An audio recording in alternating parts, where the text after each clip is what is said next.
পুনরুত্থানকালের তৃতীয় সপ্তাহ বৃহস্পতিবার। প্রথম পাঠ শিষ্যচরিত ৮ অধ্যায়, পদ সংখ্যা ২৬ থেকে ৪০। একজন ইথিওপীয় রাজকর্মচারী খ্রিস্ট বাণী শুনে খ্রিস্ট বিশ্বাসী হয়ে উঠলেন। তাকে তখনই দীক্ষা স্নাত করা হলো। প্রভুর এক দূত একদিন ফিলিপকে বললেন, যাও, জেরুসালেম থেকে গাজা নগরের দিকে যে পথ নেমে গেছে তাই ধরে এক্ষুনি দক্ষিণ দিকে চলে যাও। ওই পথটি মরু পথ।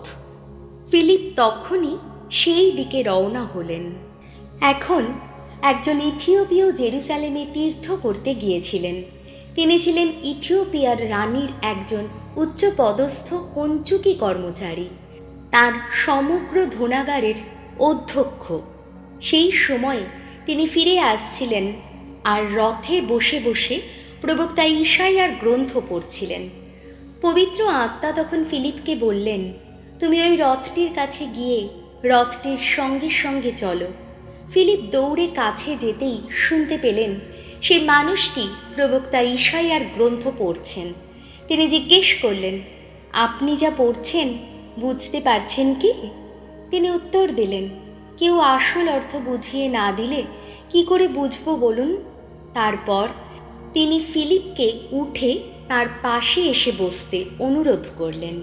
শাস্ত্রের যে অংশটি তিনি তখন পড়ছিলেন তা হলো এই, তাকে বদ্ধভূমির দিকে নিয়ে যাওয়া হয়েছে মেষেরই মতো।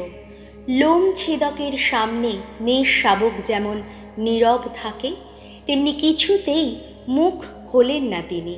তিনি আজ লাঞ্ছিত, ন্যায্য বিচার থেকে তিনি আজ বঞ্চিত। তার বংশধরদের কাহিনী কেই বা বলতে পারবে তার জীবন যে পৃথিবী থেকে আজ উচ্ছেদ করা হয়েছে। কঞ্চুকি তখন ফিলিপকে বললেন, আচ্ছা বলুন তো, কার সম্বন্ধে প্রবক্তা এই কথা বলছেন? নিজের সম্বন্ধে নাকি অন্য কারোর সম্বন্ধে? ফিলিপ এবার বলতে আরম্ভ করলেন। শাস্ত্রের সেই অংশ থেকে শুরু করে তিনি তাকে যিশুর মঙ্গল কাহিনী শোনাতে লাগলেন। পথে যেতে যেতে তারা এক জলাশয়ের কাছে এসে উপস্থিত হলেন। তখন কঞ্চুকি বললেন, ওই দেখুন জল, দীক্ষাস্নাত হতে আমার কি কোনো বাধা আছে? তখন তিনি রথ থামাতে হুকুম দিলেন। তারপর ফিলিপ ও কঞ্চুকি দুজনে জলে নামলেন এবং ফিলিপ তাকে দীক্ষা স্নাত করলেন। তারা জল থেকে উঠে আসতেই প্রভুর আত্মিক শক্তি ফিলিপকে সেখান থেকে তুলে সরিয়ে নিয়ে গেল। কঞ্চুকি তাকে আর দেখতে পেলেন না, তবুও তিনি আনন্দিত মনে নিজের পথে এগিয়ে চললেন। এদিকে ফিলিপ দেখলেন তিনি এসে পড়েছেন আজোতাস নগরীতে। তিনি নানা জায়গায় ঘুরে ঘুরে শহরে শহরে মঙ্গল সমাচার প্রচার করতে করতে অবশেষে সিজারিয়া নগরীতে এসে উপস্থিত হলেন। প্রভুর বাণী, শাম সঙ্গীত ধুয়ো। সারা পৃথিবী ঈশ্বরের জয়ধ্বনি করো, গাও তাঁর নামের মহিমা। সর্বজাতির মানুষ আমাদের ঈশ্বরের প্রশস্তি করো। আকাশে বাতাসে তোলো তাঁর স্তবগাথা। আমাদের বাঁচিয়ে রেখেছেন তিনি, আমাদের পা দুখানি তিনি স্খলিত হতে দেননি কখনো। ধুয়ো। সারা পৃথিবী ঈশ্বরের জয়ধ্বনি করো, গাও তাঁর নামের মহিমা। ঈশ্বর সম্ভ্রমী যারা সকলেই এসো, কান পেতে শোনো। আমার জন্যে তিনি কত কী যে করেছেন, এসো আজ তোমাদের সে কথাই শোনাই। কত না উন্মুখ হয়ে জানিয়েছি মিনতি সেদিন, তখন আমার ওষ্ঠে জেগেছিল তাঁর স্তুতি গান। ধুয়ো।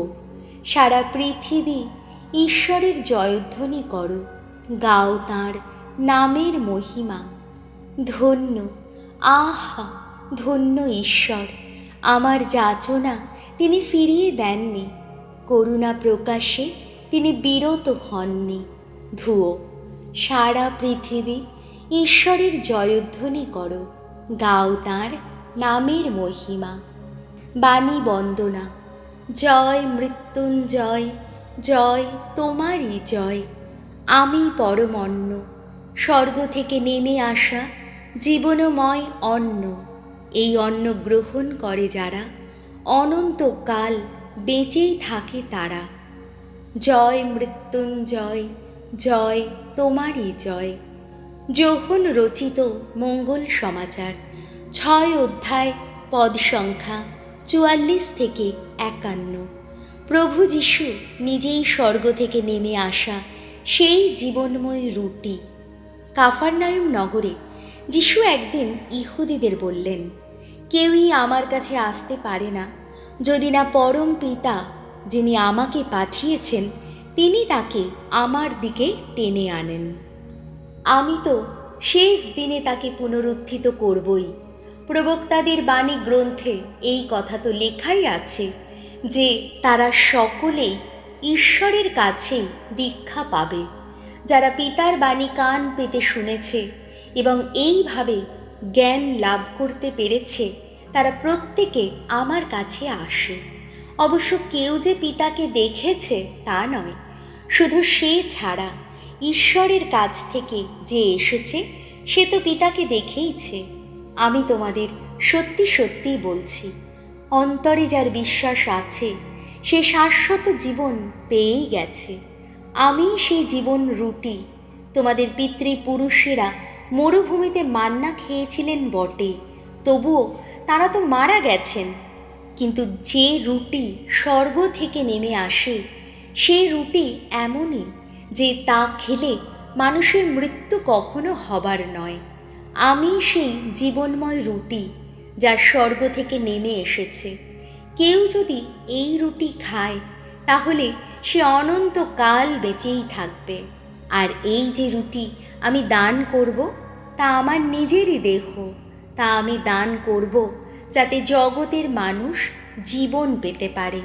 প্রভু যীশুর মঙ্গল সমাচার।